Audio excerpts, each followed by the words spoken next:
Hello, people. We're back. I'm very excited. It's like I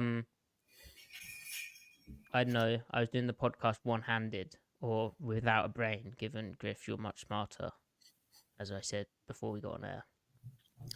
No, you're smarter. Great. No, you're more handsome. You're more charismatic. You're smarter. You're better at life. I'm more British. You are more British. That is true. At least we can agree on that. Yep. Yeah. Yep. Yeah. Um. Yeah, I'm happy hello, to be chat. back though. I've missed our little chit chats. Absolutely. I've been having to preamble solo. It's been so difficult.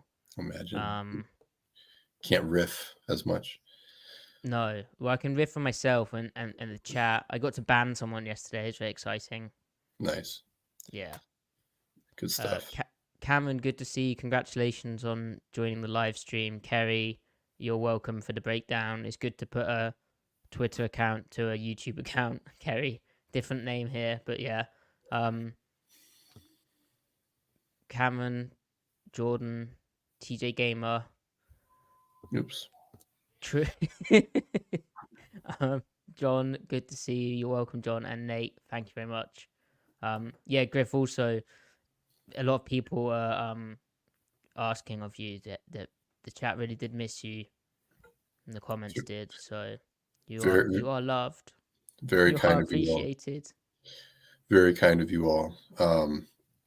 Yeah, I just don't have time to give the podcast what it would require preparation wise. And so you don't have to tell them that. I am back I'm back moving forward on a limited capacity. How about that? Yeah, how about that? How about that, chat? We don't owe you anything. You'll see me again. Yeah. You'll see me again Monday night. So there we go. Right. Should we do the podcast? Let's do it. No preamble. Let's bang this out. Bang it out.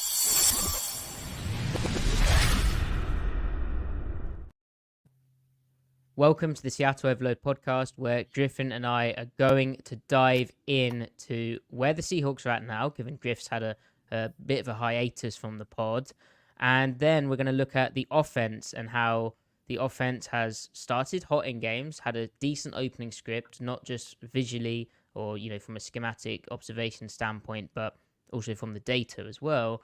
And then when it gets to the second, the third, the fourth quarter, the third downs, it goes to crap. So we've got some good data to look at. We've also got some kind of explanations why we think that happens, along with the how. And we might be able to get to some tape too. But Griff, maybe you're to blame for this. The Seahawks have lost 4 games in a row. Last time we podcasted, I think they've lost 3 games. I wasn't able to do the Ravens game recap, I don't think. This is all your fault. And it's like one. The question on everyone's lips is, when are you going to apologize for this? I'm sorry for the Seahawks. I'm sorry for ceasing my DM conversation with Pete Carroll and not giving him all the good pointers. Oh, right. Yeah, you didn't just stop coming on the podcasting with me. You also stopped giving Pete Carroll your my tips input. And pointers. Yeah. Damn it. Yeah. Yeah, man. They've lost 4 games in a row. That's not good. It's the first time in Pete Carroll Seahawks history. He is the last remaining coach since 2010 to have not lost 4 in a row until just now. Every other team has lost 4 games in a row at some point since 2010, to give us some perspective. And it's in a season in which they're only 1 game below 500 too. Yikes.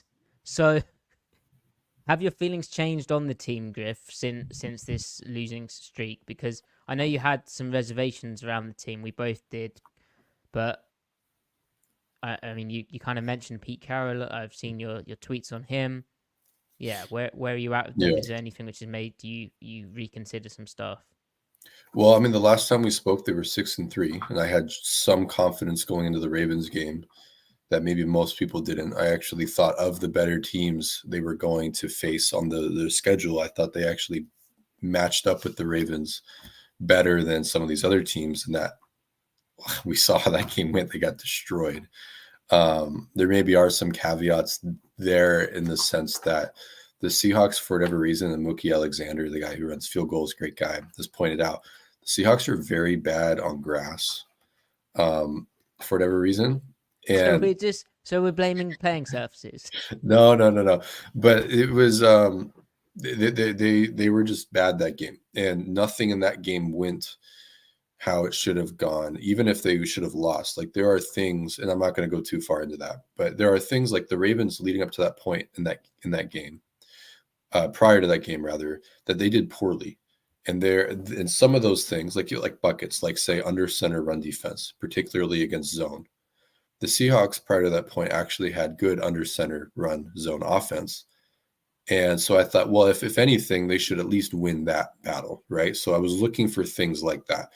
I was looking at the fact that Lamar Jackson does poor against the blitz prior to that game. I was looking at that Geno prior to that game, especially on early downs, was like fifth in the league or fourth in the league in success rate against the blitz.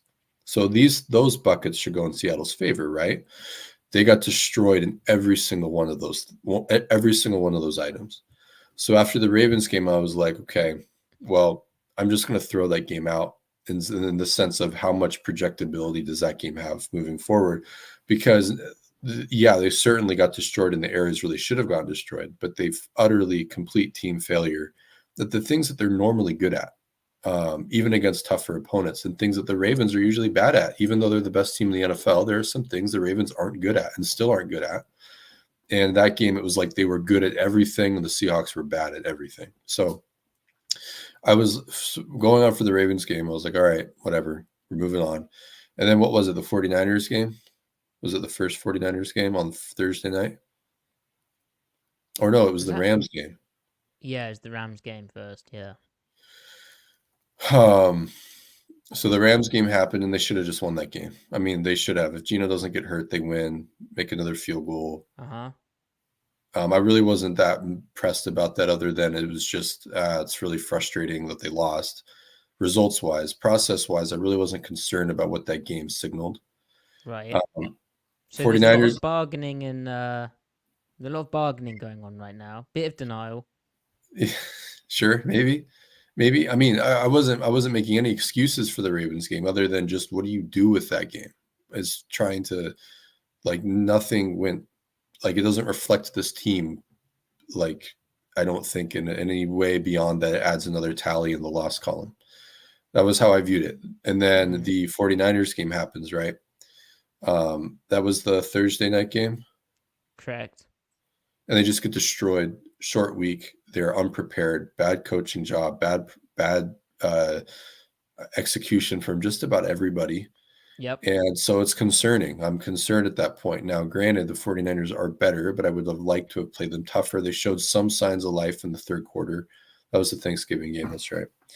So it was really frustrating. Then they go and play the Cowboys, and the offense, the offensive line continues to be really bad.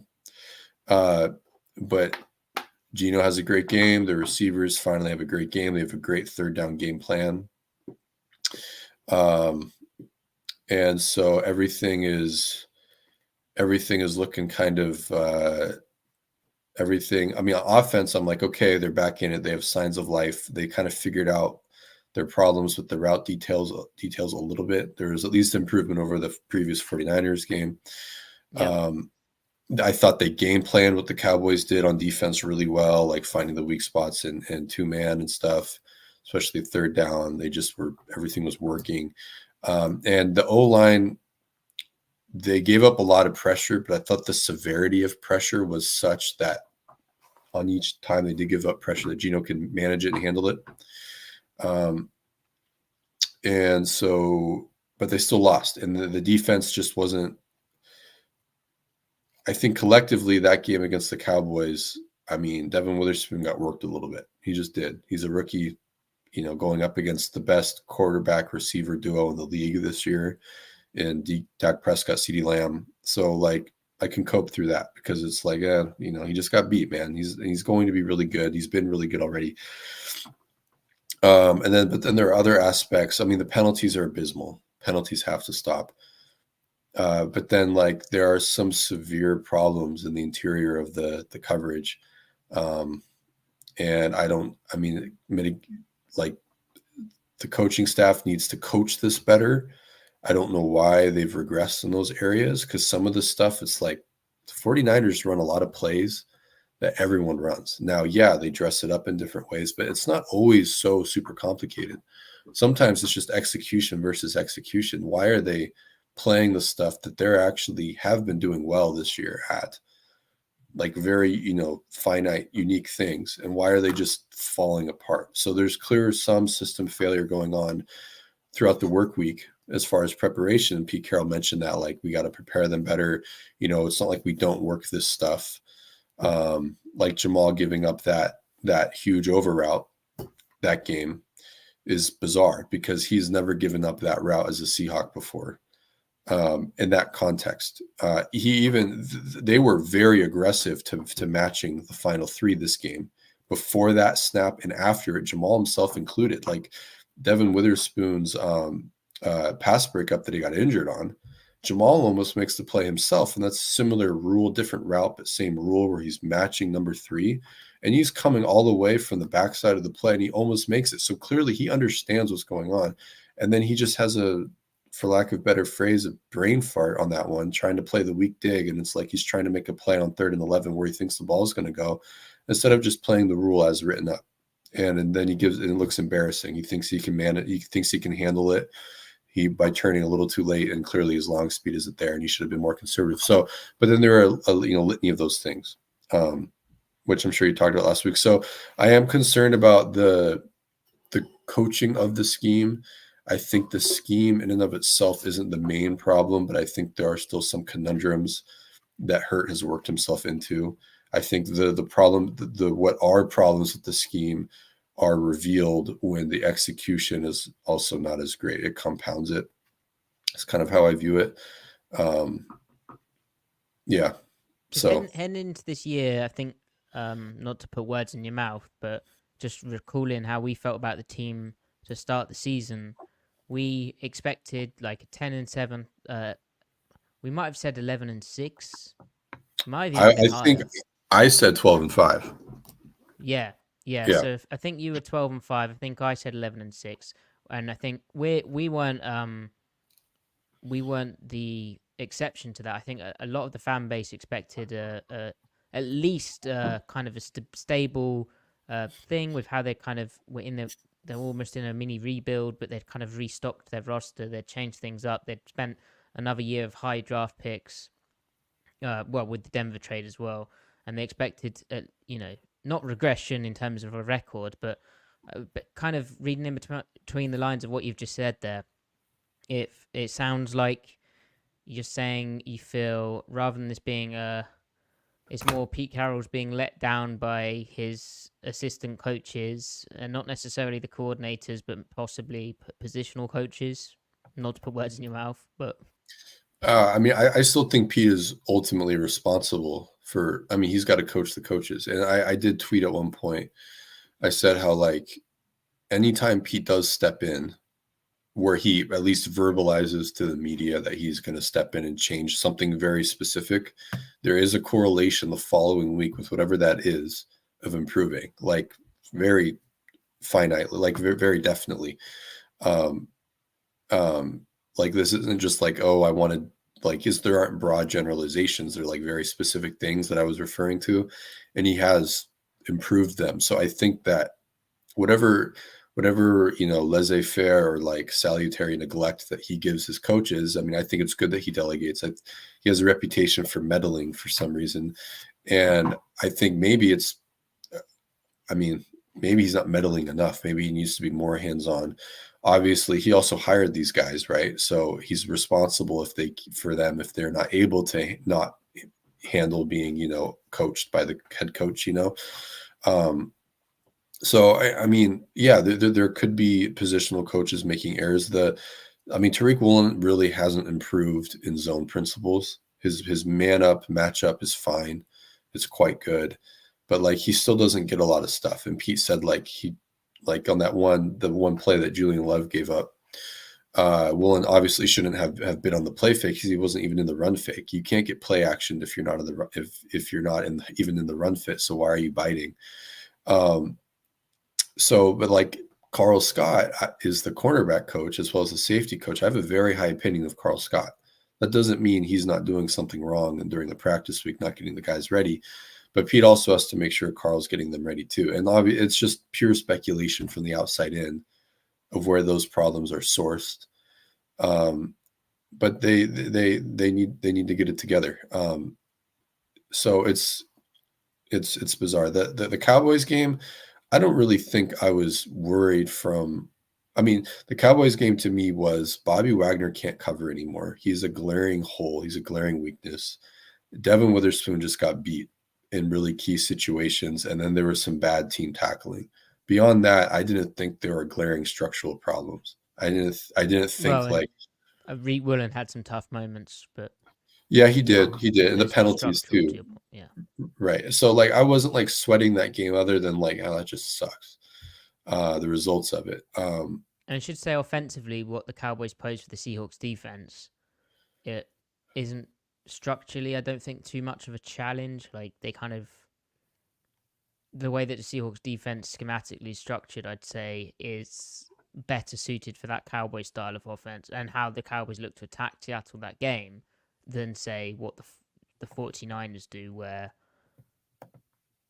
multiple tight ends, they're putting a tight end into that big B gap bubble at the snap with motion, and Seattle's kind of sitting in that same front like that, and it exposes kind of a structural issue. I didn't feel I guess the Cowboys in their game plan exposed many structural issues per se, more kind of personnel issues when it comes to the defense. And obviously the offense balled out, and it was really unfortunate that Gino then got hurt because you didn't see the kind of continuation of that process. And they did actually do some stuff which was notable. And to your point about Pete Carroll, when he steps in, things change. Well, he said that they were going to change stuff. They did change stuff for the positive. And then the 49ers, Drew Lock comes in and he does his best, but it's not Gino. It's not peak Gino.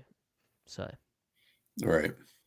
Yeah, agreed. And I guess I was more thinking like coverage when I said structure, but you're right. The run defense, the inherent problems, especially the bubble issue, and you kind of you talked about this early on. It just didn't matter because their execution was so good.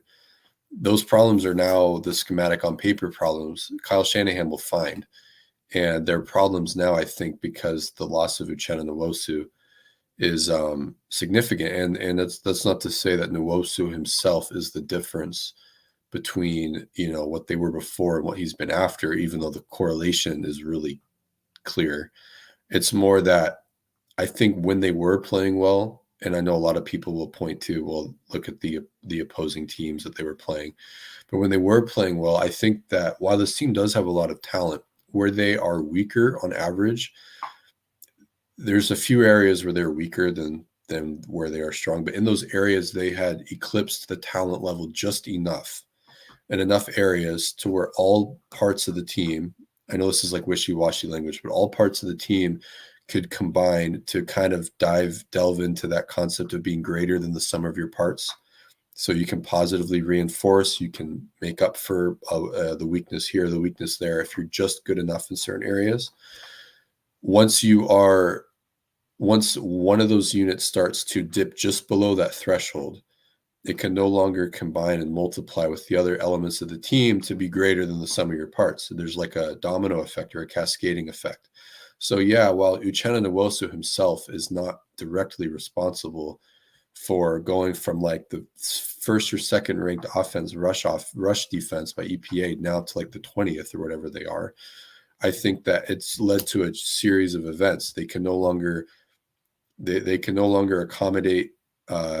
He can no longer make up for good but not great play on the interior from the defensive lineman, because like we're still talking about like scheme really matters in run defense, right? those weaknesses, the interior defensive lineman can only overcome so much systemic or schematic weakness. Yeah. That puts a certain amount of then that puts a little too much stress on Bobby, where the jazz music starts to stop with him a little bit, so to speak, where he can only really even defend the run coming directly downhill. He can't work sideline to sideline. Then that affects his ability to leverage play action crossers. Then that affects what he can do there, and then affecting that then limits what Clint Hurt can do, how he wants to rotate the safety to help with the play action. And so then everything starts to shrink you and you get hamstrung and stuff. So like the absence of Nwosu brings Bobby down just below his threshold for the linebacker threshold, and then that causes problems. And then it's like if Jamal starts to regress just a little bit, then that makes Julian Love even more of a problem, et cetera. So like all these things I think that when they were doing well, there was a positive feedback loop, and now there's a negative feedback loop. Well, I still think there's a lot of like explicit talent. Woolen, Devin Witherspoon, Brooks. Yes, Quandre Diggs is still a very good safety. While there's still a lot of that, I don't think that there is enough talent in the other areas where we had question marks. Is the pass rush enough? The pass rush is decent, but it's not enough to overcome the other problems. Like there was this question mark, is the pass rush going to be enough? If they had an elite pass rush, a lot of these other things would not be an issue. That's the case of the Cowboys. The Cowboys really get exposed and their pass rush isn't getting home, but they don't have to worry about their weaknesses being exposed because their pass rush gets home at such an absurd rate. The Seahawks can't lean on any of that. They were leaning on being just good enough in just enough areas. That includes scheme. But as you start to dip below the threshold in these areas, it reveals the other parts. So I really think the solution is, as far as this year, you got to find a way to optimize and maximize what you've got. And that's what Pete Carroll defenses always end up doing. Yeah, it can be sinusoidal. They dip below and above, but they do end up finding it. I would really like to see them find it against the Eagles, a good offense. And then, it wouldn't be too surprising if they did it the final 3 games, given who they're playing, right? Not a great, strength of schedule remaining, good, which is good for them. But then like in the off season, getting way ahead of ourselves, you got to get Nwosu back. You have to hope Derek Hall progresses, hopefully upgrade on Taylor, even though it wouldn't be too expensive to bring him back because he's a restricted free agent. I don't know if you want to anyway. You got to upgrade on Bobby. You got to figure out. I would move Brooks to Mike and then find another Will. Because it's cheaper, right? Yeah, that too. And then, yeah, for sure. And then, you got to make contract decisions at safety.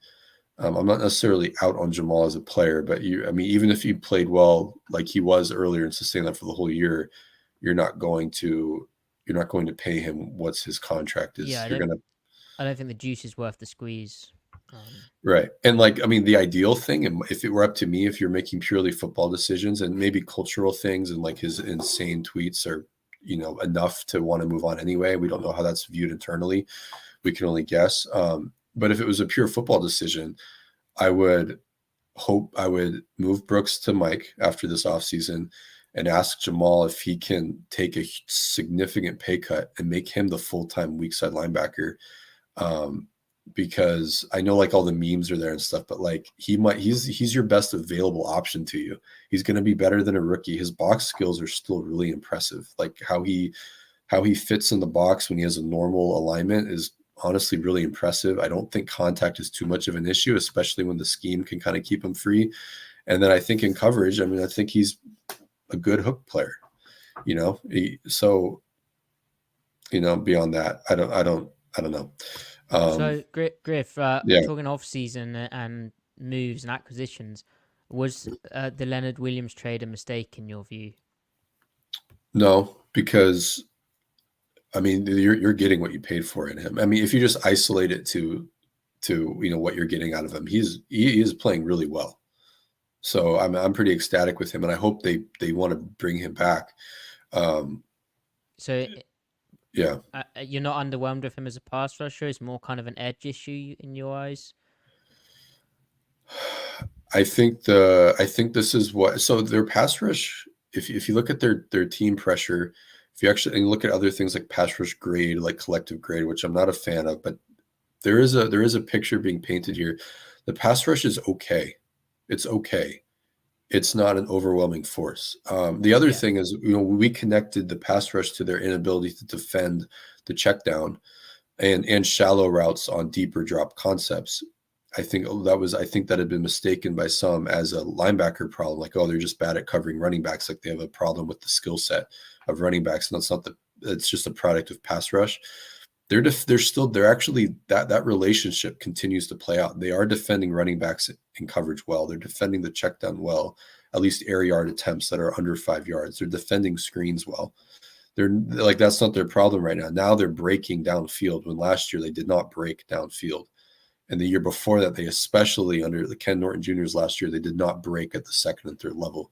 And that wasn't because of shifting schematic resources to the second and third level. It was just them playing the hell out of their rules. Well, now they're just busting. Well, and I spoke about it yesterday on the tape podcast, but part of the reason Adams is so aggressive at the sticks is because he's ahead of where the pass rush actually was. He's kind of expecting the pass rush to move, hurry the quarterback to throw that kind of underneath route, and instead Purdy has all day to then go and find the over route of Deebo Samuel. And then the other thing as well is the other big play, a big play underneath Bobby Wagner and Jamal Adams in cover 3. They're both kind of playing like the pass rush is a problem, and they're collapsing on that route in a bad angled way, and not playing with the pass rush. So the coverage isn't complementing the pass rush, and it's causing issues downfield on top of that. Bobby's been doing this since 2021, man. So whenever he gets high load, he knows what offenses are doing to him. He knows. This is why I'm so confused. He knows what they run out of what formations. Because he moves for it. He's just intentionally moving for the lower read. It's like he knows what's happening to him because he's being reactive to it. But it's like he's voluntarily taking the cheese and giving the quarterback the exact look he wants. I don't understand it. And we saw the weak hook player against some of these high lows the 49ers run be extremely aggressive, pushing to the strong hash to take off. Like Jamal had that one play where Devin made the great play. Brooks had a couple of them. Diggs had that one against the Cowboys where he almost forced an incompletion. Like, it's the same play, rinse, repeat. They are attacking the strong hook player. They're attacking Bobby Wagner. The whole defense knows it because the weak hook player is pretty much being like a second strong hook player, the way he's pushing so hard. I don't understand why Bobby's doing this. But he's been doing it since 2021, and it kills them. It is no mystery when Bobby was not on the team in 2022, their rush 4 cover 3 numbers were first in the league, EPA per dropback. And then this year they've fallen to middle of the pack. It's because of Bobby. Like, I know it sounds so insane to be like Bobby Wagner is why they're bad in cover 3, but like the answer is yes, it's because of Bobby. Cody Barton was really good at playing a hook, a cover 3 hook. Bobby Wagner at 33 years old is not anymore. So Bobby and KJ Wright wrote the book on what a cover, and Cam wrote the book on what good cover 3 hook play looks like in modern football. And then Bobby lost his speed and he can't do it anymore. Because the mad thing about that play where I caught underneath, and again I broke down the tape yesterday on it, but Bobby drops to like 7 yards rather than 10 to 12 yards, so he's too shallow. Then the ball's caught underneath, but the way he's converged, he ends up even more upfield on the check down, and he's just olays it to the angles are so bad because his movement's just not. He's not there. It's not there dropping into the coverage. It's not there then relating to the receivers who distribute in the pattern. Yeah. And then it's not there in the pursuit. So it's just every phase of the pass coverage rep is bad. Right. So and there was a period where he was finding his landmarks better in the middle of the season a little bit. Like, he started off really bad, and then he kind of found it a little bit. And we're like, oh, okay, like he's back in the saddle. He's playing cover 3 the way they used to coach cover 3. And then it dipped off again. I'm like, man, I think that's, toil of a season, right? But then also it's probably, if you had a consistent pass rush, then maybe you have a bit more faith to drop back and Right. not be so scared about the angles and making up ground. I don't know.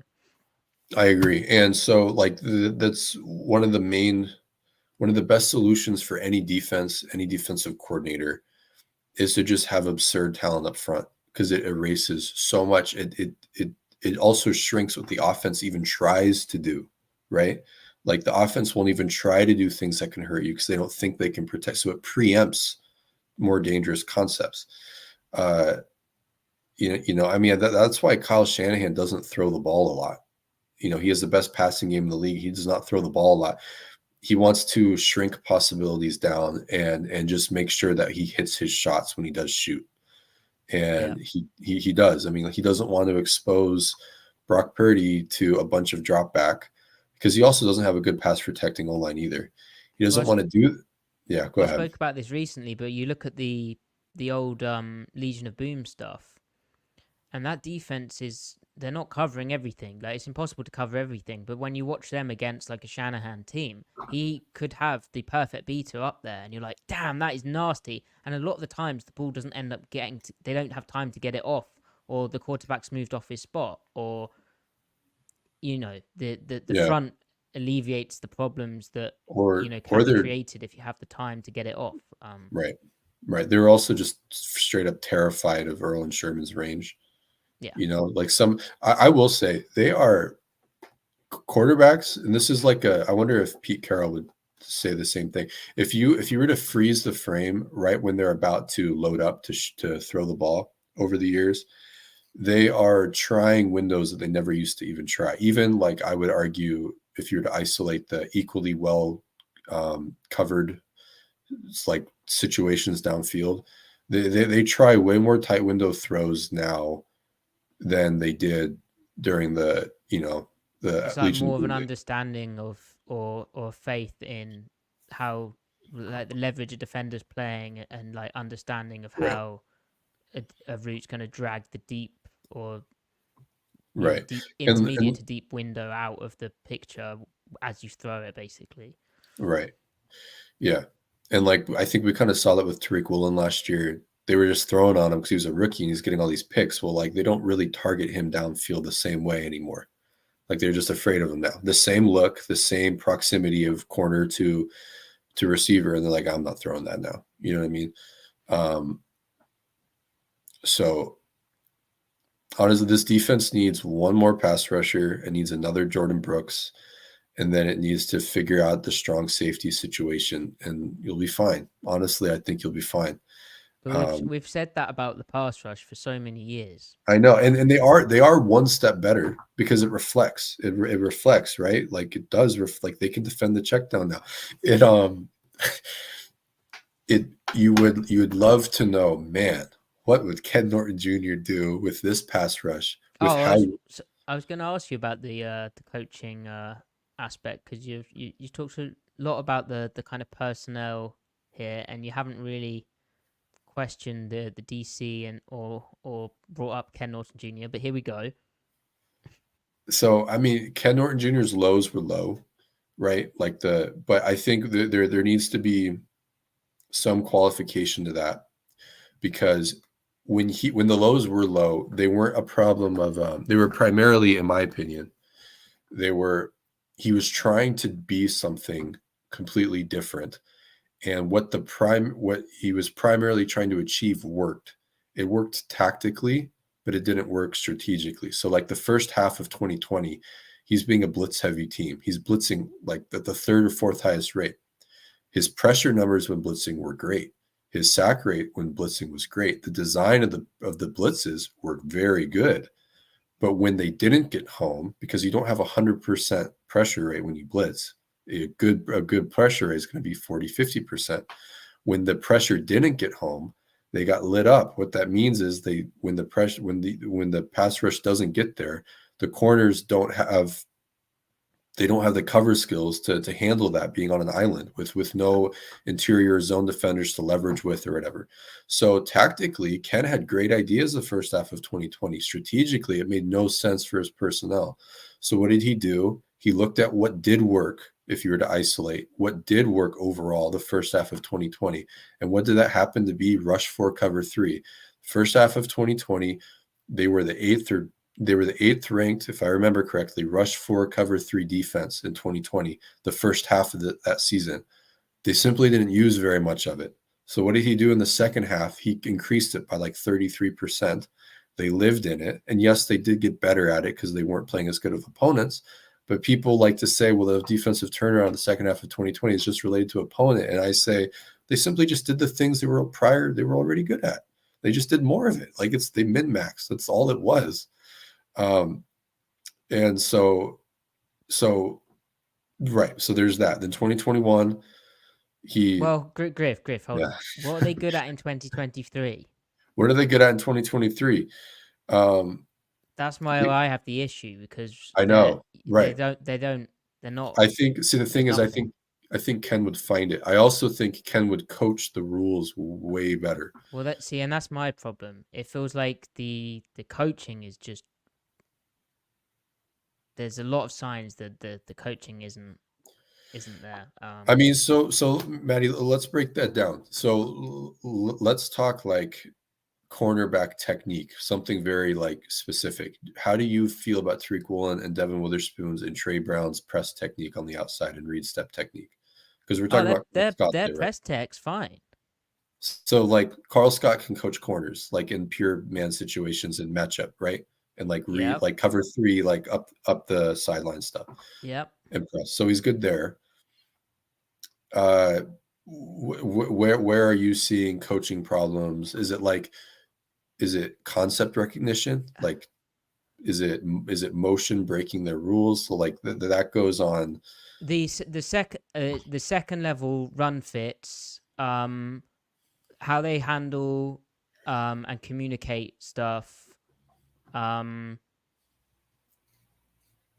Like, I don't understand why they don't fall back with their alignments in the second level are messed up, and they don't fall back with why going back across the formation to like the flex side. And then, right. I mean, it is largely, and then it's just an overall kind of game plan thing where it feels like they are very reactive, not proactive. There isn't like a clear thing of, hey, we're doing this for this, and then we do this for this, and they're running this front, the same damn front so often. And they have ways of changing the picture. Don't get me wrong. Like, they stunt and they blitz a bit, but that kind of comes after they've been gashed. It never comes before, and they don't really do enough of that, I would say. Like, there isn't enough options. There isn't like a plan D and E. There isn't enough flares and wrinkles off that, and there definitely could be. And then it feels like, why is it we're at this point, this last quarter in the season, why haven't they fallen into that yet? So they had their slot blitz, their nickel fire zone. Are they using that as much now? I don't know. And they still don't really use it, but it's like one thing, and then there's the weak safety pressure where you're basically creating bare spacing, right? Bare spacing. Well, for instance, the inside backer being sent up the middle to like play duo and get again into bare spacing doesn't happen often, but I know it's hard to pinpoint the precise stuff without so like when the Ken Norton Jr. defenses had good stretches, and they had really good stretches, like weeks, months, extent of it, what happened was they had their base stuff where they don't change the picture post snap, and they just play the shit out of their rules, right? Well, that's the thing as well for me, that they don't have a viable. I'd argue they don't have a viable base, because there's a real structural problem against certain looks, and they're intent on just playing it. And it really reminds me of the kind of stubbornness last year. Like, oh, well, we're just going to live in this nickel look because we love to have in the pass rush the two edges off the edge. But, running 10 snaps of base against the 49ers, most of which came when they really had to stop the run, or it's this end of game situation. Now, don't get me wrong, they got gashed in that as well against the run, but on that one opening play. But it's very rigid to not have and the base approach of the with the nickel look, it feels like it lacks the kind of added stuff that Ken had. Right. So Ken had his core calls, but then he also was astutely aware of the weaknesses of his core calls because his The weak point, the what the supplementary offense could attack, what the threat they posed, and sometimes he'd be a step ahead of that threat.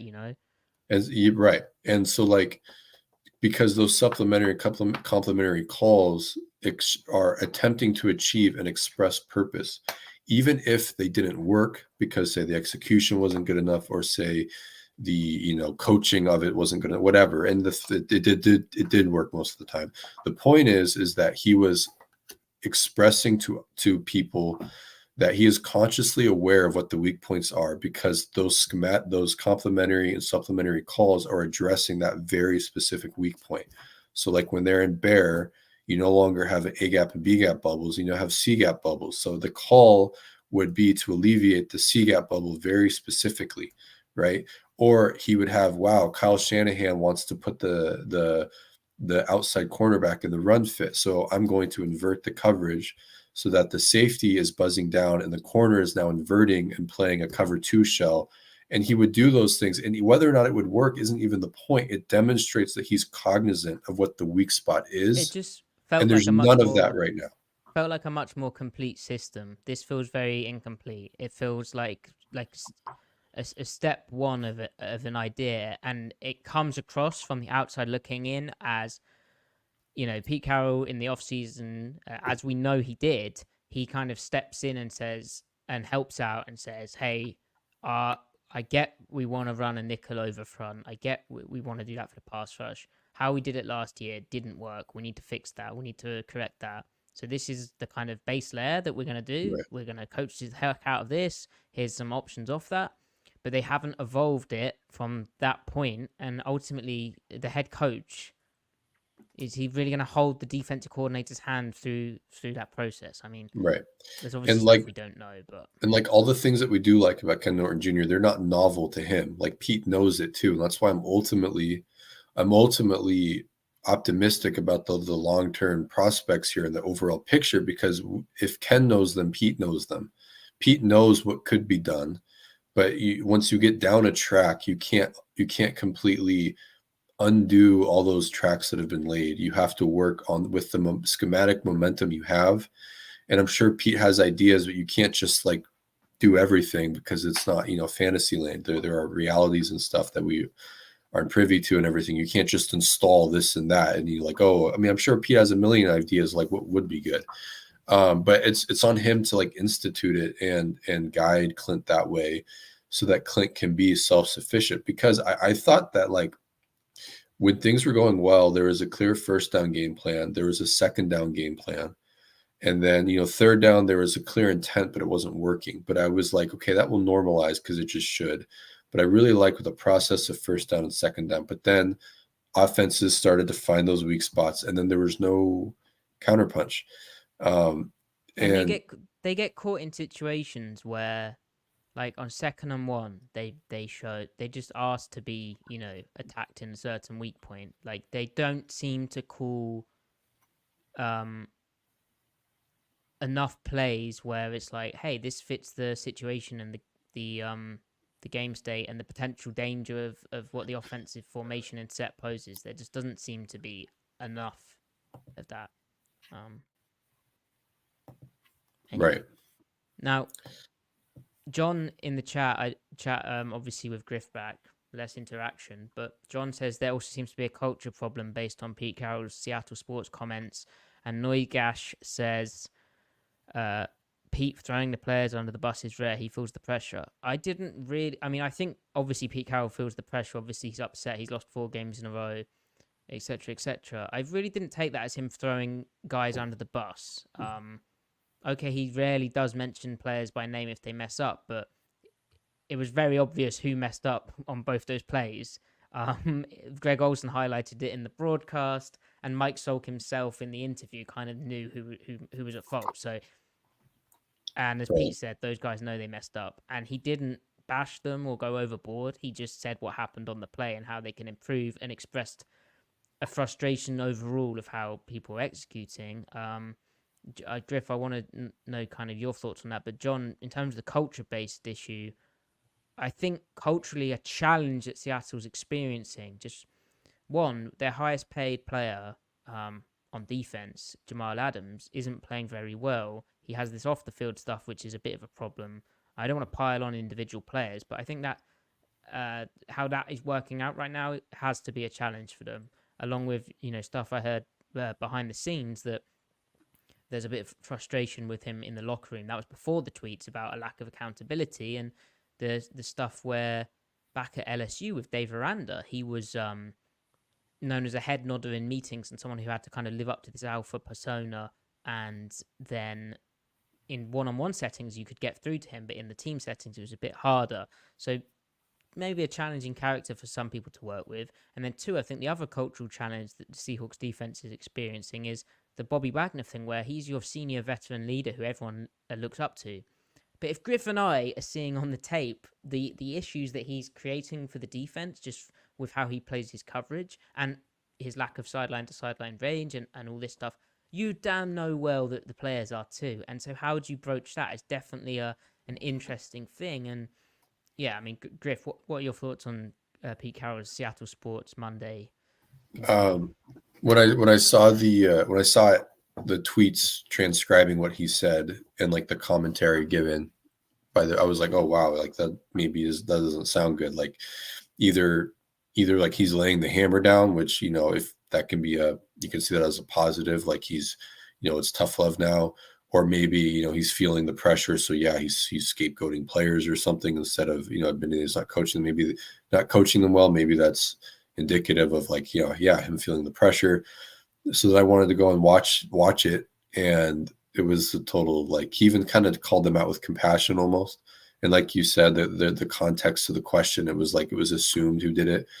And then he went on to say, like, we can do that stuff. We just gave it to them. Like, we got to get these guys ready and stuff like that. So like regarding the culture and everything, I always wonder, like, what's the chicken and what's the egg, like losing begets bad vibes, and then bad vibes can reinforce worse play, and worse play can reinforce further bad vibes.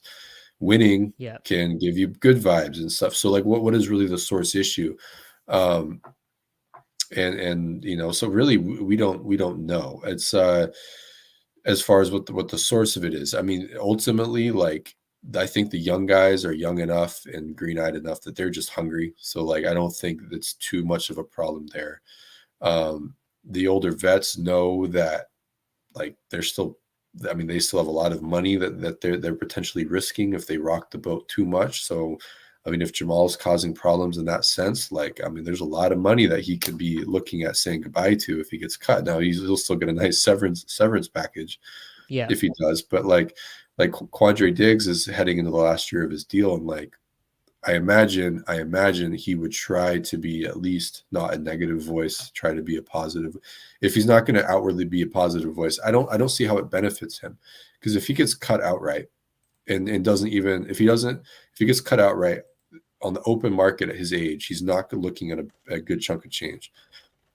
If he rocks the boat too much, that might hurt him in terms of a potential restructure that would be offered him. Otherwise, I mean, he probably wants to collect all $21 million of his 2024 cap hit. And like, he's still a good safety. And see, he knows, and I'm sure the team knows, that he's taking care of business.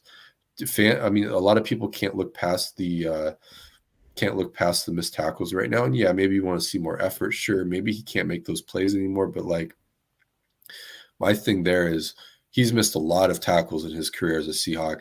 Trying to make tackles in those positions are really awkward anyway. Earl Thomas missed a lot of those.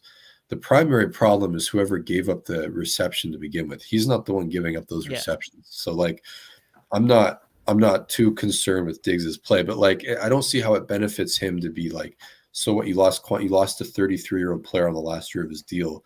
For the team could just be like, we'll get rid of him. So I don't know if he's really causing issues.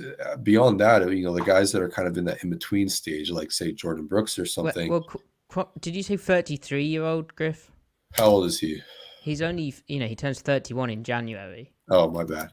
Yeah. Well, still, I mean, he'll be 31 if he's cut. 31-year-old safeties don't get a lot of money on the free market, especially the safety position. No. So I don't know, man. Like if Jordan Brooks is raising issues, I would imagine he's doing so in a constructive manner because he cares. He also has a contract. He's fighting for. He probably wants to stick around, and he wants to maximize his contract value. So I don't. I never know how to view that stuff. So that's me basically saying I don't know. I'd say also there isn't a position on defense which is going to look worse than the deep safety in a struggling defense. Like the deep safety needs people to play well around them for them to be able to make their best plays. Right. Because otherwise, as you say, the ball gets caught in more space, then you have a tougher tackle. Otherwise, the run pops out and you've got a one-on-one in space against the running back who has basically a two-way go because the backside corner's not even pursuing properly. Right. You get all types of bad things happen on bad defenses, and the post safety or the deep safety is often the guy who gets impacted by that. So right, like when Quandre Digg made all those plays in the alley in 2021, they had good run defense in 2021. The entire defense strung those plays out, didn't give the running back momentum. He's catching him when he's not even able to cut up field yet. You know what I mean? Like the spacing is everything is perfect. He's got guys to leverage the ball with. He doesn't have guys to leverage the ball with right now because the run defense is failing, especially on the edge. He especially didn't have that last year in 2022. So, and then like the missed tackle, like I don't think he's worse at tackling now. It's just there are more scenarios where he does miss tackles cropping up that are out of his control. So I don't think he's intrinsically regressed at tackling, which is to say maybe he wasn't ever super good at open field tackling. Just those scenarios weren't as frequent in the past. Absolutely. Yeah. So, Duck on Quack asks, not Duck on Quack, Photo Motion asks, what does base defense look like? Is it not whatever they use the most? So Photo Motion, that is obviously an area where there's going to be confusion, isn't there? I've got you, Griff. So, sometimes you'll hear people say base defense because it's what they use the most, and sometimes you'll hear them say it's base because it's technically their base personnel. So Seattle's base personnel is the 3-4. So when they're in that look, they end up with 3 interior big guys and then 4 linebackers, 2 of them edge linebackers and then 2 of them off-ball inside backers. Seattle doesn't use that base set often at all. Their most used personnel is technically a 2-4-5 where it looks like a 4-2-5 or sometimes like a 4-3. You have 2 interior defensive linemen, you have 2 outside backers on either edge, and your 2 off-ball inside backers, and then whoever the 5th DB is, it could be Jamal Adams as like a big nickel type with Julian Love playing as the strong safety, or it could be Devin Witherspoon as the nickel, and then Jamal Adams plays the strong safety, and then Trey Brown's coming at left corner. So, yeah, apologies for the confusion there. Duck on Quack, Griff, thank you so much for the donation, Duck on Quack. Thank you, sir. And also for helping in the chat. With the issues Bobby Wagner's having in coverage, wouldn't it be better to play Devin Bush for the sake of coverage assignment, Griff? Well, the problem, there's a couple of issues. One, it's like the statement that would be benching Bobby probably wouldn't go over well locker room wise, and probably he wouldn't like it, But then secondly, there's the whole green dot thing because only one guy can have the mic in their helmet. And because Bobby's got the mic in his helmet, he has to be on the field for 100% of downs. So, if we were God Emperors of the universe, it would make sense to give that to Diggs so that they can play around with the linebacker spots as they wish. And because it really is just relaying it to the huddle. The post snap duties would be the same otherwise because the mic has a job, or our post call duties. So like, it's not just the mic making adjustments post snap. Every player on the defense has a responsibility to communicate things. The mic will, each safety, everybody. So it's just relaying the call, but it's kind of a symbol, a status symbol to be the one to relay the call in the huddle. And so, yeah, man, I don't know. Yeah, I mean, I would be interested if our off-season plans enacted and Bobby Wagner is the guy who is gone. Well, he's on a 1-year deal, isn't he? I would be interested in seeing if the price is right. Devin Bush played the weak side backer spot. Jordan Brooks played the Mike spot because Bush had an impressive preseason. He's picked up the nickel stuff and done fine there when asked to play in that spot. Did it against the Rams very briefly. And, he looked okay playing weak side. Actually, he didn't. He looked like a guy who wasn't ready to come into the game when he did play that weak side backer role, but that's not really his fault. I think he could get up to speed. He can run and he can hit. And the preseason stuff was quite exciting. So, yeah. But at this point, and it's kind of the cultural challenge, I don't think they're gonna get change anything this year. Like, it's Bobby do or die, and I think internally, I think that may create some challenges for them because you preach about always compete, and they've obviously got a culture of care and everything, and the perception of Bobby Wagner still as like a future Hall of Fame great player, rightly so, but the tape don't lie, and it just takes one dude to be annoyed by it. Like Quandre Diggs, every play that's given up by anyone looks annoyed on the tape. Yeah, and he's always been that way too. And when suddenly that guy starts getting blamed by PFF and getting massive criticism on Twitter, and you've lost 4 games in a row, or maybe 5 games if it gets to that, then it becomes an issue. So right. Yep, definitely. Griff, updated Pro Bowl fan voting. There are 3 Seahawks who are the top 10 at their positions after last week. I saw it. Linebacker Bobby Wagner, 9th overall and 4th in the NFC. Kicker Jason Myers, 9th overall, 5th in the NFC. And special teamer Nick Ballore, 7th overall, 4th in the NFC. Do you have any thoughts on that? See, this is why democracy was a mistake, and we should reinstitute monarchies and autocratic dictatorships so that the right guys are getting to the Pro Bowl. Yeah. That's basically all there is to be said on that. Yeah. Man. Brilliant. See, I'm still optimistic that they can have a good game against the Eagles, and then bang out 3 more good games. I want them. I really want them to finish 10-7. Like, I'm really gunning for that. You do? Yeah. I want them to get it, and I want them to win a wild card game. That's a shocker. I thought you'd want them to lose out and not be in the playoffs. I also think it's the best thing for them for 2024's sake too. Yeah, so you're not your point being there also, you're not a tank for draft position. If they like just fall apart, if they fall apart, then if this team falls apart completely moving forward, then that's not worth the increased draft position, because then that rookie's coming into like a shit show. That's coming into a team that doesn't belong and doesn't believe in Pete anymore. Here's a question. What point would you get rid of Pete Carroll? I would get rid of Pete if there's nothing that can really, that said, what I just said, in spite of what I just said, there's nothing that can happen this year that would make me get rid of Pete Carroll, unless they got like blown out the final 3 games, especially. Like if they didn't just lose them, but got like blown out or lost by an average. And players were like just straight, you could just see a lot of quit on the tape. Yeah. And if the players start like in the media, like, man, this, like what we saw out of Denver last year from the players in the media, like at locker room interviews, if it was stuff like that, it'd be like, all right, well, I still think Pete's a good coach, but clearly it's just not working right now. Then okay. But barring that, which I don't see happening, I think they win the final 3 games anyway. I think they probably in all likelihood end 9-8, maybe 8-9. But that said, it would require further regression next year to make me think moving on from Pete is worth it. I think the best answer for all of this is the most boring answer. I'm not saying that alternative, coaching staff wouldn't work.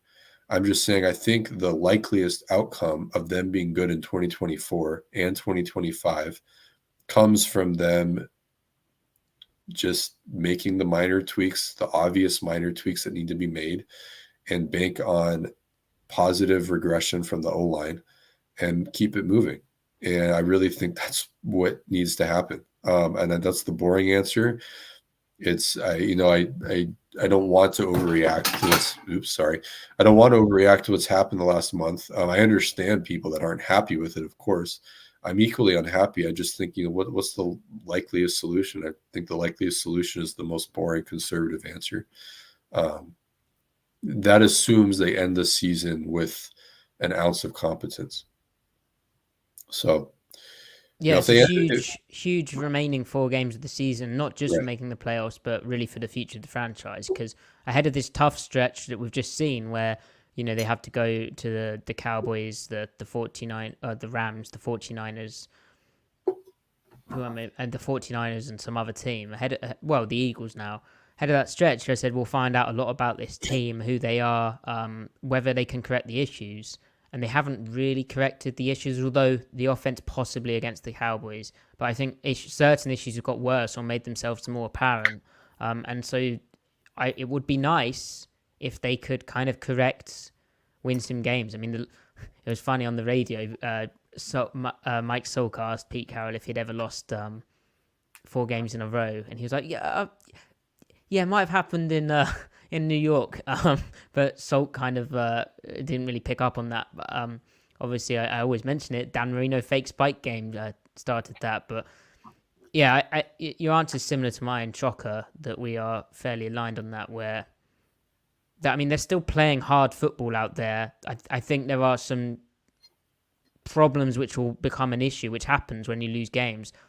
Problems will become bigger issues if they keep losing. And if they keep losing and they do it in a really bad fashion, any coach will be under pressure. But I really liked, you spoke about it at the start of the show, but that since 2010 statistic for Pete Carroll, Griff, about coaching losses. Yeah.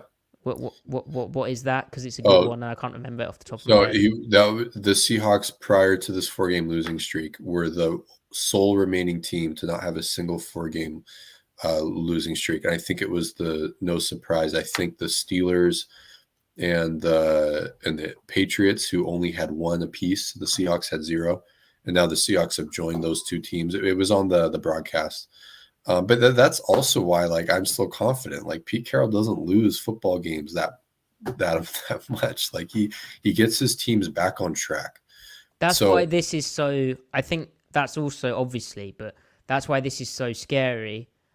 Because it's new territory, and that's why he looks so pressed and is feeling it. Right. He gets them back on track. And see, my thing is that I still think that this current roster has more potential on it than any of the previous rosters. So if you can harness what you can harness, make the tweaks, get back on track, so to speak, then I think you'll enjoy the benefits of the potential ceiling that is on the team right now. And that's why people are frustrated, because they feel the direction should be going in the opposite way. But it's never a linear curve. This might be the dip they need before before going up. So, in his 2010 book, Win Forever, Pete Carroll told us, as head coach, I set the vision and philosophy, but it is the coordinators and other coaches who are charged with implementing it on the ground with the players every day. You can teach people how to coach football and the nuances of the game. It is no secret, after all, that I have basically been running the same defense I learned from Monte Kiffin in the 1970s. Blah, blah, blah. Specific players aren't what made all those USC victories, and they aren't necessarily what are going to power the Seahawks. Perhaps the most powerful weapon in the Win Forever philosophy is the drive to be constantly looking for ways to improve. That mentality makes a huge difference when I'm looking to hire coaches for my staff. So, a kind of a good quote, I think, to show how he really is he delegates, he lets coaches do their stuff, but then when mistakes happen, they happen, and he has to kind of step in. And I mean, Ken Norton Jr., the bear front thing, when he leaned so much into the bear, Pete Carroll attributed that to him. The types of coverages they started running, I'm sure Pete Carroll had a say on that, but Ken Norton had been exposed to that in Oakland, and obviously now they kind of leaned more into that with what Clint Hurt brought to the defense. I think offensively he's been such a great example, though, Griff, of the his delegation in how extremely pass heavy they've been. Right. And when the run game's been inefficient, which it has for much of the season, just straight up like ditching it and replacing that with passes. Yeah. No, I think. I mean I think how much the offense has changed is demonstrative of what he's talking about. How he delegates, he lets the coordinators implement, he lets them have a vision, and I think he's still very much part of that vision and implementing it. It's not hands off, but I just see so much as a affirmation of his entire outlook. I mean, this is the most dire I think we have ever been about Pete Carroll, and we're talking about a 6-7 team. So that's not to say it's acceptable or good enough, but like it's 6-7. We're not talking about a disaster class season here. That can still get into the playoffs. That can still end the year with double-digit wins if they get their act together, which I hope everyone agrees is possible because there's a lot of potential here. 10-7 would be an improvement off of last year, which last year was, greatly exceeded everyone's expectations. And in my view is still serving as the basis for my general idea of like Pete has earned some leeway here, because like everyone assumed, many people assumed that a substantial portion of his success was due to the Legion of Boom. The Legion of Boom falls apart. They still win 10 games a year anyway. And then they lose Russell Wilson. And they said, well, it's because of Russell Wilson. And of course, Russell Wilson was a good quarterback for them. They lose Russell Wilson, and then they win 9 games. And had they not fired Ken Norton Jr., they probably win 12 games last year, or at least 11. So, like, I just think there is so much still working for them, and on both sides of the ball. And it's really not, it doesn't take that much to kind of get back on track and be what they can be. I really believe that. So, I mean, here's another way of looking at it. People think that they're not being maximized right now. Then the question is, can Pete maximize a group? What was last year then? If people had such low expectations, was that not maximization? What was the post Legion of Boom window? If everyone thought that roster was so bad, then how on earth do you explain winning 10, then 11, then 12 games in a row after the Legion of Boom fell apart up until his quarterback gets hurt? And they still win 7 games, and then their Pythagorean win was still like 9.5 games that year in 2021. So it's not like that was a terrible team either, as 7-10 teams go. So like, if you don't believe Pete can maximize this group next year, why do you think that? Because what was then 2018, 19, and 20, was that not maximization? What was the 9-8 season last year? Was that not maximization? I'd argue it wasn't maximization. They should have been way better than that. That was because my preseason expectations were higher than most people's. Well, I'd be interested in the Venn diagram of people who don't believe Pete can do that, and how that combines with people who aren't really convinced about Geno Smith. I imagine the quarterback, the views of the quarterback, kind of influencing this too. Yeah, true. So, all right. Well, Griff, it's been great having you back. Griff, chat is gonna go because, like he said, he has a life. I'm gonna continue with an offense. Why the offense is stalling, but Griff, absolutely brilliant having you back. All right, Matty, I loved chatting with you. Hopefully, we'll get Ty in here. It'll be 3 of us again. Hopefully next Monday. In the meantime, good luck with the offense, and chat. Be very nice to Matty. Bye. They're always nice to me. Good, they better be. Otherwise, Matty will ban you. He will ban you. No, they know. Yeah. Rod Manhammer found that out yesterday. I don't think that's his actual name. All right. Peace out. See you, Griff. Much love. Bye. Oh, I'm lonely now. Wow, why am I so low down? This is what happens when Griff goes. It falls apart. Okay. Right. Here's the deal. Here's what we're going to do. We're going to look at why the offense stalls, and Griff is still going to be with us because we're basically going to look at his tweets. So let me get my stuff together.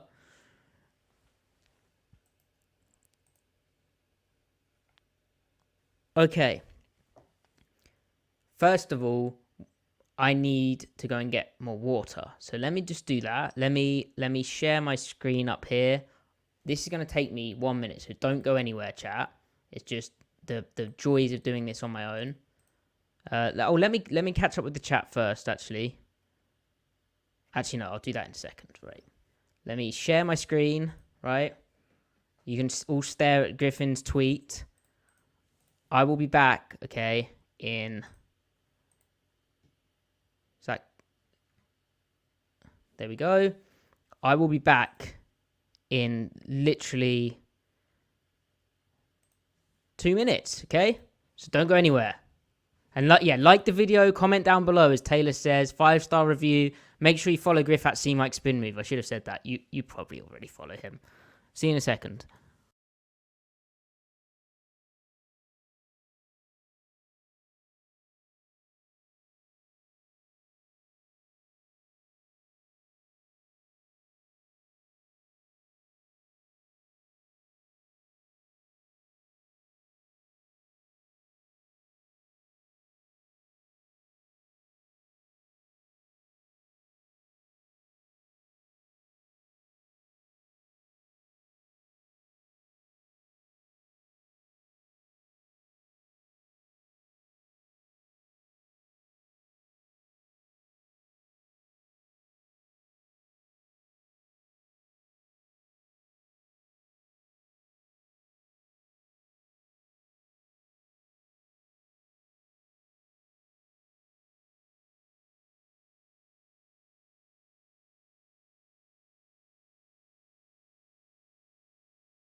I told you I'd be back very quickly. 2 minutes is a bad indicator. I don't even need my headphone in anymore. Right. Do I need the banner? Can you see this okay? Yeah, that's all right, isn't it? So as I said, we're going to talk about how the offense stalls. But before that, let me catch up with the chat.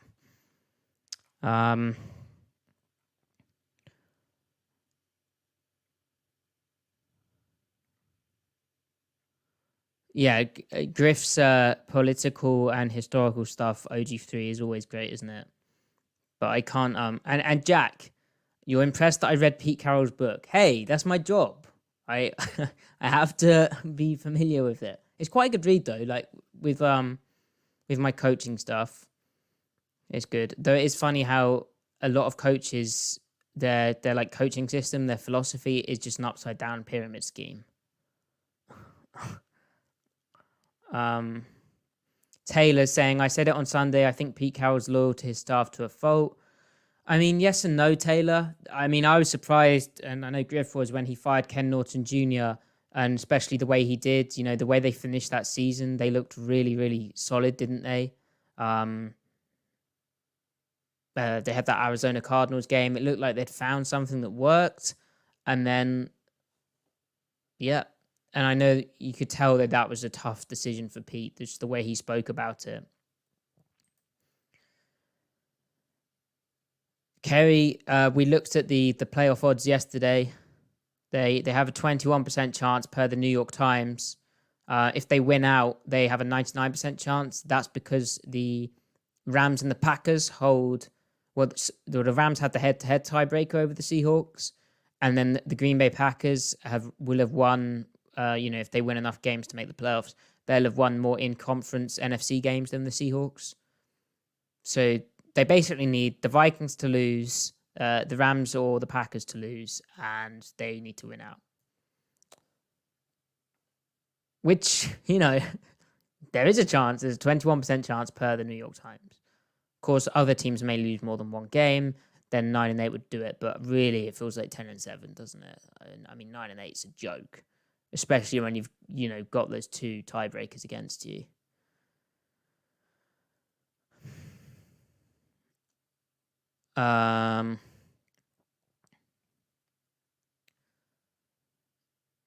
Jack asking, I want to know why you think the offensive line's underperforming. Is it just talent? Is Charles Cross underperforming because of the competition he's against, or is it his toe sophomore slump? So on the offensive line, Jack, I think they've been put in some poor situations. Like 3rd and longs where teams know that they're passing, clear passing downs. Could also be that there's a penalty as well. You don't always get in 3rd and long because your first 2 plays are bad. It could be bad because of being put in behind the chains via penalty. I think scheme-wise, for whatever reason, they haven't been able to find a run concept that they can rely on, which the offensive line can hit. And then they seem to have an issue with how they handle interior offensive line rush games. So I'm not sure why that is. But it's kind of carried over. It's not... And when you have 9 different starting combinations, that might be part of it. When you're in 3rd and longs, that's when those really hit because they take some time to develop, don't they? But it's not just Anthony Bradford being a rookie 4th round pick. It's happened to Damian Lewis. It's happened to Evan Brown.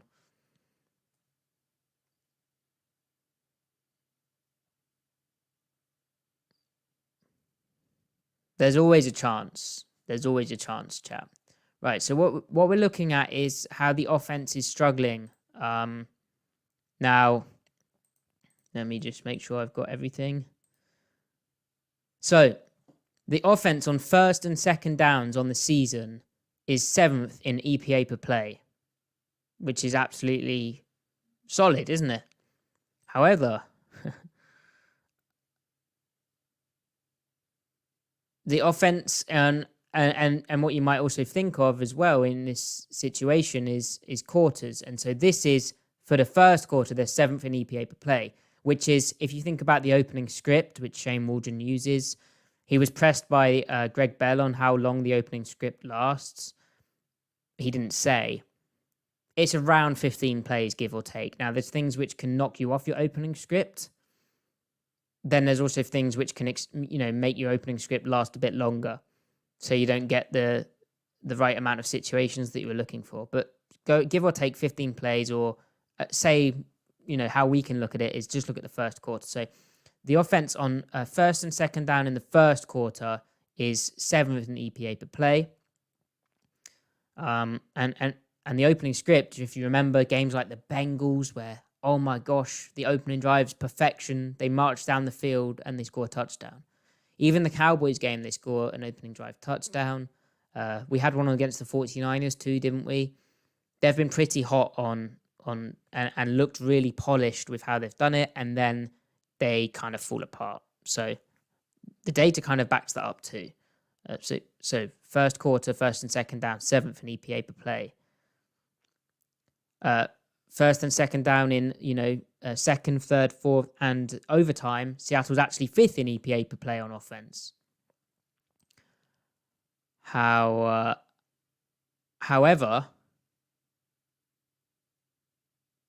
what's interesting is, as this chart shows, what's interesting, oh my gosh. On 3rd down in the first quarter, Seattle is the best EPA per play team in the league on 3rd and 4th down.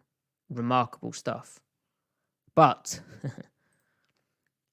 the issue really in the 2nd, 3rd, 4th, and 5th quarter is teams on 3rd down and 4th down work out how Seattle's doing stuff, and they are the worst team in the league on 3rd and 4th down in the 2nd, 3rd, 4th, and 5th quarters, which is just ridiculous, isn't it?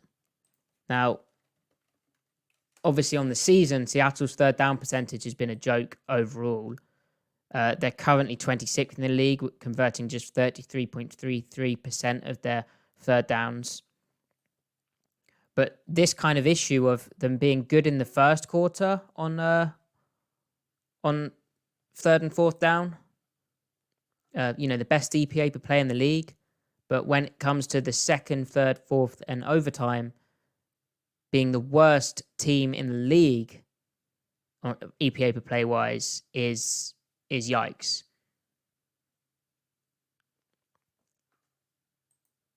as Jackson Bevins' field goals pointed out, Seattle has been, in the first quarter, the third best team EPA per play wise.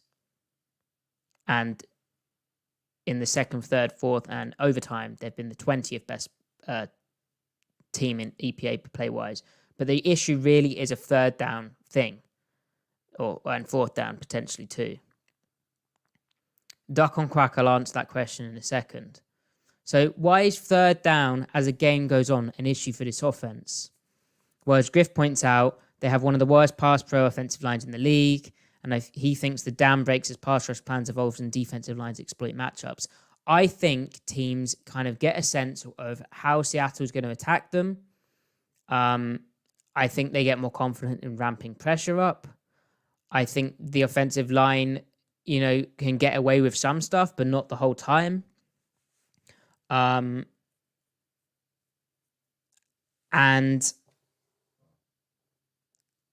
I think, the offensive line can only withstand so much pressure of being in a clear passing situation before they kind of expire, they get exploited, and they can't really cover up for that too much. Griff also points out the poor receiver coaching details. Other than the Dallas game, there's been real issues with the receiver spacing, the type of routes they're given, the type of concepts they're running. What I mean by that is they were being asked to win an isolation ball. It's all stuff I've talked about at SeahawksOnTape.com, where how they kind of corrected it against Dallas, but how it plagued them for most of the season. Guys running into each other, guys not being given motion at the snap to help them separate, poor execution of rub routes designed to try and separate against tight man coverage. And when you get receivers not getting open and you get receivers who are tightly covered, that just exacerbates the pass protection and all that stuff, because the quarterback has to hold the football or move on to his next read. The ball doesn't come out as fast. Again, the Dallas game stands out because even though Geno Smith was pressured a lot, the ball came out the quickest he's ever thrown it, something like 2.4 seconds. I did a video on Geno Smith on this channel too, so you can check that out. So Griff credits Shane Waldron for having effective third downs within his opening script. That is part of it, but it also feels like Waldron runs out of bullets, I would say. But the offensive line has been a big problem this year. Now, Duck on Quack, you ask, what's the purpose of an opening script? Is the script just to probe the defense to search for the looks they will receive through the game, or just plays practiced? It's a combination of all those things. Now, if I'd been prepared, I'd have a quote from one of the great play callers of what they look to do in their opening script. But basically, the offense is gathering intelligence on how the defense is going to play certain formations, certain looks. But the offense also, as Kerry points out, they'll have studied film and looked at the tendencies of their opponent. And the offense will have some plays they feel really good about running that week, and they will then put them into the game plan early to exploit a tendency they know they're going to get. It's like the opening few moves of a chess match, where they're kind of they could be setting up looks down the line as well on offense of, hey, we're going to show them this early in the game, and then we know in the second half, where some teams will have a second half opening script as well, but we know in the second half we can then adjust off of that based on how they play it. But it's generally stuff they feel really good about, based off all their tendencies. Sometimes it's the new plays, and then they'll and some of their new fancy stuff, and then they'll settle down into other things based off what they've seen, the kind of information they've gathered. Or it's not really information gathered, more so it's stuff that they've had confirmed. So I hope that kind of answers your question. Jordan saying, a defense is less likely to run stunts or pass rush games at the beginning of the games.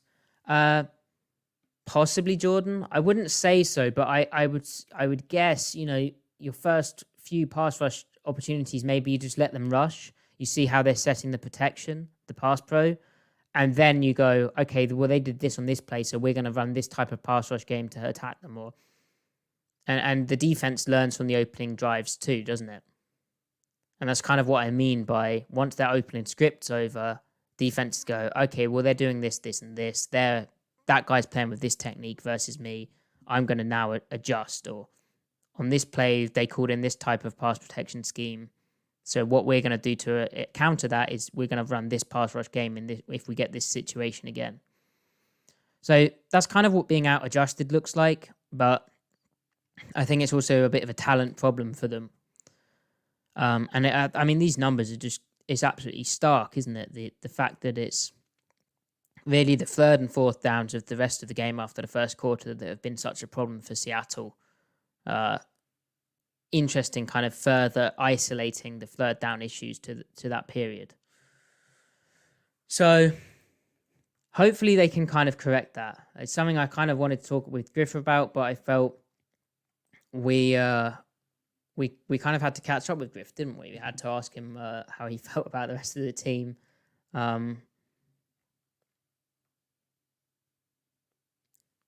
Seattle has the fourth best passing offense on first and second down in the entire NFL via EPA per play. It's just those third downs. Now, the other problem that they've had is I think they really lack a go-to run concept. Like, I don't think they know what their best run concept is. Run game wise, they haven't done it very often. They're kind of middle of the pack from an efficiency standpoint. The median, slightly below the median for the NFL.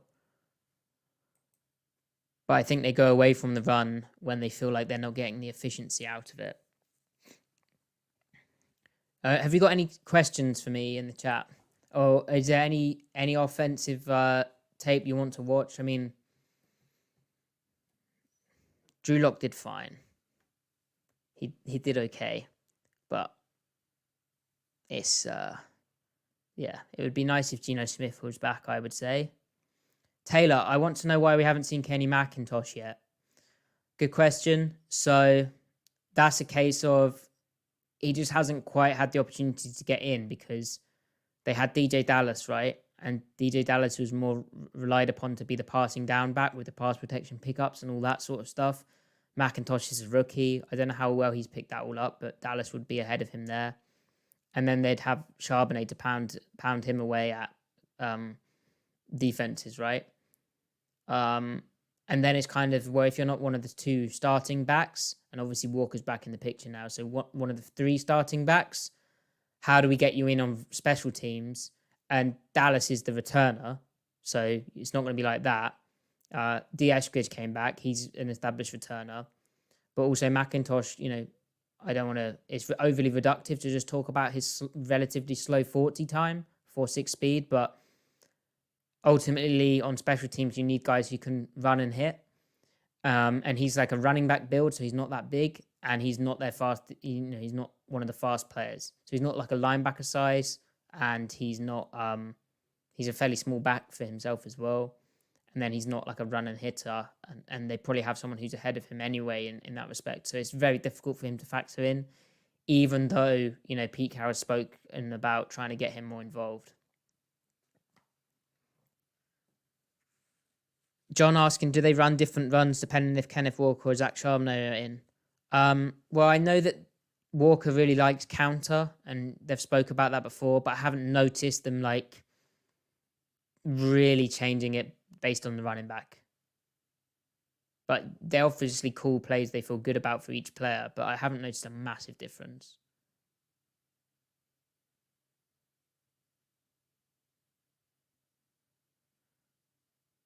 Vince, you're saying, I'm just curious how we attack their zone coverage compared to Kyle Shanahan versus the Seahawks. Well, Vince, that's where it's kind of Griff's point earlier in the night. It's harder to attack zone coverage, and it's why it's so annoying watching the 49ers, because it reminds me quite a bit of how the Seahawks used to play back when they were really, really good on defense. You have less time to get downfield on zone coverage, and so their defenders have a quicker response to drop to their landmark and then come down to the check down. So the check down becomes easier to cover, and so you're less likely to be stacked in your zones, like high load in your zones. So it was harder for Seattle to attack the zone coverage. A lot of it was kind of sideline ISO shots, which you kind of end up having to do against these types of teams. Like, if they had the protection, you could more reliably do what Shanahan did to the Seahawks. Shanahan's able to put 5 guys out into the pattern. You know, how he dresses that up is quite clever. His run game's a threat, but also doing it from under center looks, starting the running back out in the backfield and then pushing him out.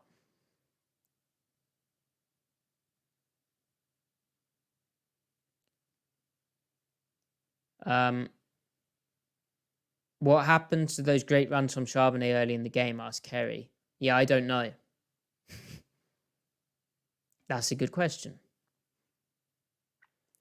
Brandon, what did KJ Wright have to say?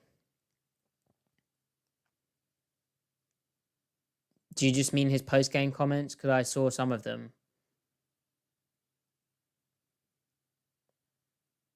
What I would say on KJ Wright is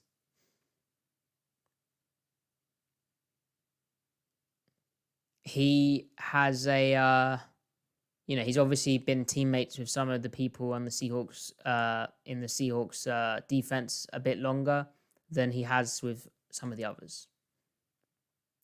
And his analysis is cool that he's being very open and blunt with his analysis and outspoken with his football analysis. But when certain guys are mentioned and then others aren't, when you think the others should probably get mentioned too, that to me, you just sort of have to note that down and recognize that. That's just my opinion.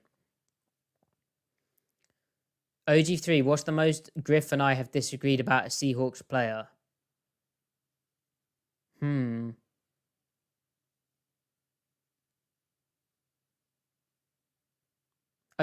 I tend to just be, I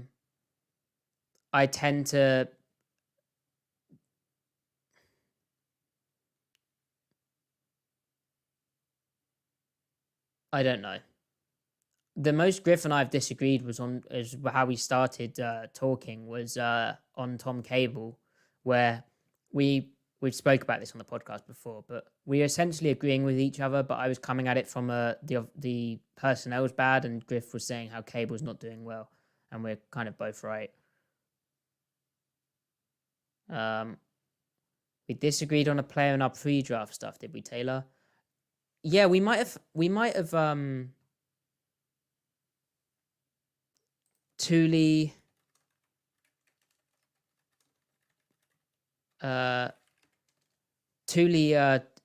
Tupelotu, is that how you pronounce his name?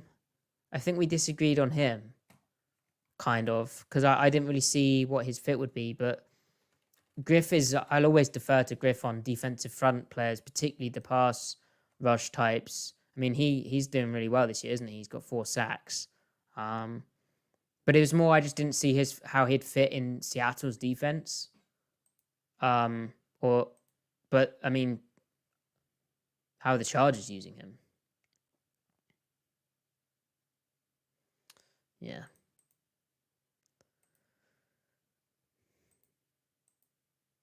Yeah.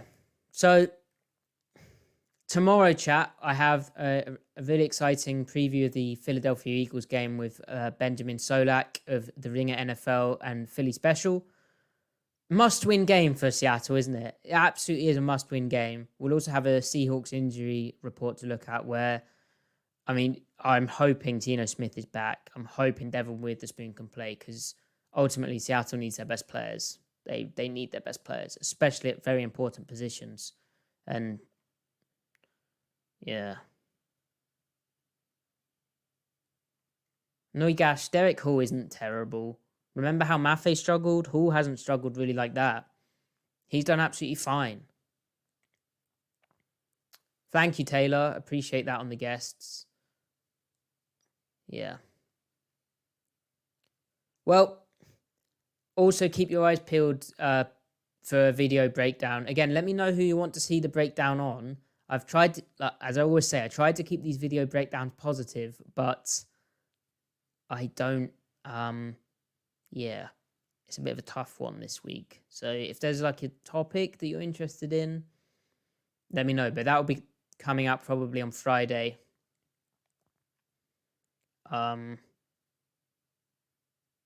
Yeah. All right. Thank you everyone for joining. It was really fun having Griffin back. Please do like the video, comment down below. Appreciate your continued support. Thank you very much, Duck on Quack, for the donation tonight. Oh my gosh, another donation. Wow. Thank you, Duck on Quack, just as I was thanking you. Appreciate your support. You're welcome. We do try to stay level-headed. Being on my own, it was good hearing from Griff, wasn't it? Because being on my own and just talking, I don't want to be sensationalist, but it does kind of happen. Thank you, everybody. Very, very kind. And I don't know, I saw Henry in here earlier. Henry, congratulations on Milan making it. It's unfortunate that Paris Saint-Germain didn't completely cock it up. It was very sad. Oh well. I'm not over that. I was protecting myself very early from that situation by just forgetting it happened, and now I've reminded myself, so that's great. Vince, yeah, I could do punter analysis on Michael Dixon. Could put on an Australian accent. Some people say that I've had it. People say I sound Australian, and then someone was saying I sounded Mexican. So, yeah, good for you. All right, thank you everyone. See you tomorrow night with Ben Solak.